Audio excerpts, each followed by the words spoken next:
Baik, Assalamualaikum warahmatullahi wabarakatuh. Puji syukur kita panjatkan kehadirat Allah Subhanahu wa Ta'ala, di mana pada kesempatan ini kita masih diberi nikmat kesehatan, nikmat kesempatan, dan nikmat kekuatan. Baik, adik-adikku sekalian, materi kita pada kesempatan ini yaitu indahnya kebersamaan dengan salat berjamaah. Jadi, tujuan yang kita capai pada kesempatan ini ada beberapa poin. Yang pertama, pengertian dalil dan keutamaan salat berjamaah. Yang kedua, syarat salat berjamaah. Dan yang ketiga, ketentuan salat berjamaah. Dan yang keempat, kita akan mempraktikkan salat berjamaah. Nah, adik-adik sekalian, mari kita melangkah ke pertama. Kita akan membahas tentang pengertian salat berjamaah.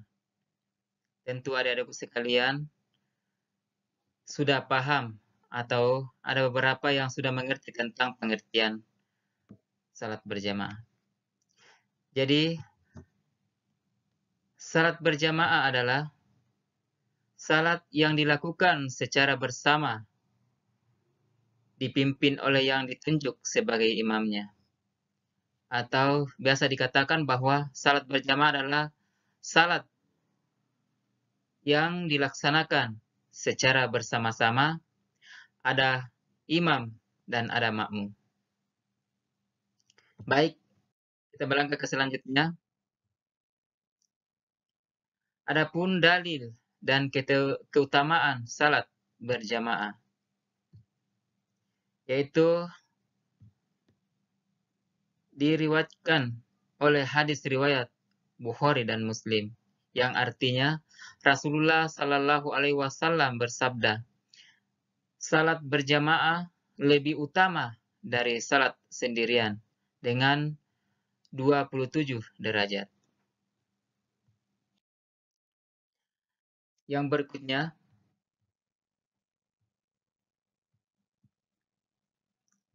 adapun syarat salat berjamaah. Jadi adik-adik sekalian, kita akan memperhatikan ada beberapa syarat yang ditentukan dalam salat berjamaah. Yang pertama ada imam, yaitu pemimpin salat. Yang kedua ada makmum, yaitu pengikut atau jamaah salat.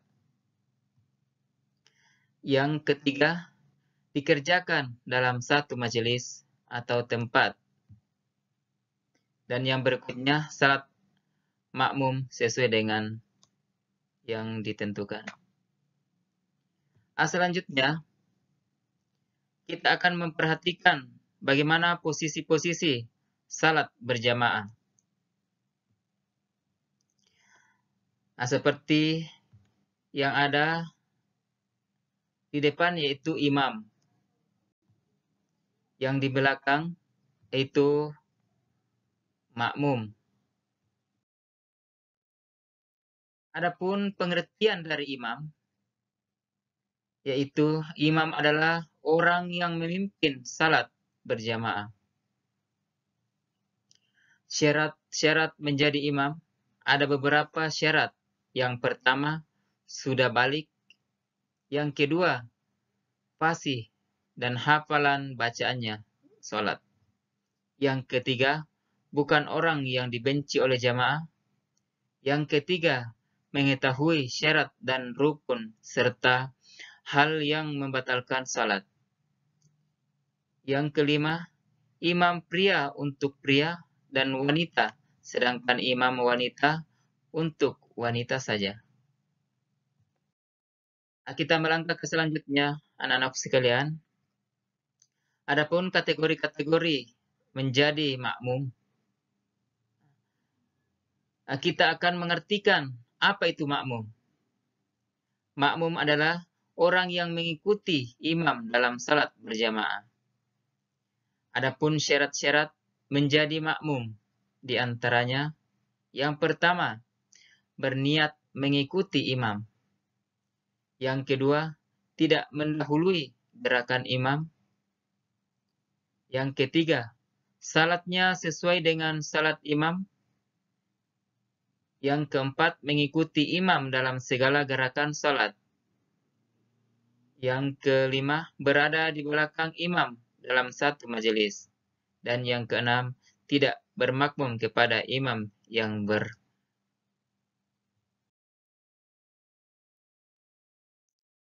Anak-anakku sekalian, kita akan melangkah ke berikutnya, yaitu tentang macam-macam makmum. Adapun kategori-kategori atau kriteria yang dipilih menjadi Adapun macam-macam menjadi makmum, seperti yang dipaparkan bahwa makmum itu ada 3 kategori. Kategori yang pertama yaitu makmum muwafiq atau biasa dikatakan makmum yang tidak terlambat. Yang berikutnya yaitu makmum masbuk. Makmum masbuk itu adalah makmum yang ketinggalan rakaat atau biasa dikatakan makmum yang terlambat.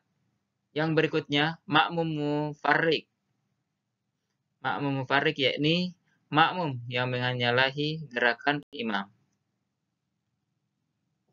Kita melangkah selanjutnya. Adapun gambar-gambar yang dipaparkan seperti contoh-contoh bagaimana posisi-posisi ketika kita melaksanakan salat berjamaah.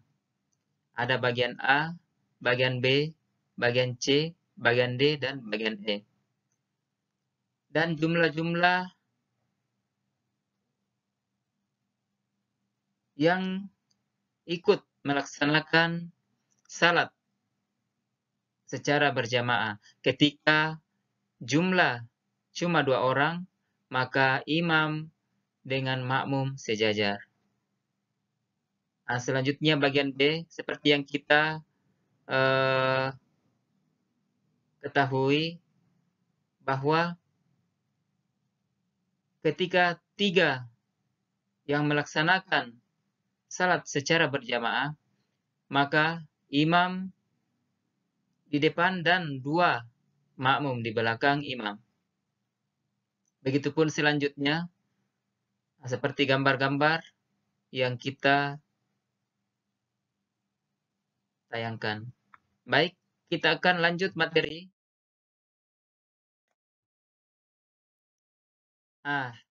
Adapun gambar yang kita lihat bagaimana seorang imam sebelum melaksanakan salat, dia akan mengarahkan atau dia akan memperhatikan makmum terlebih dahulu. Bagaimana caranya? Imam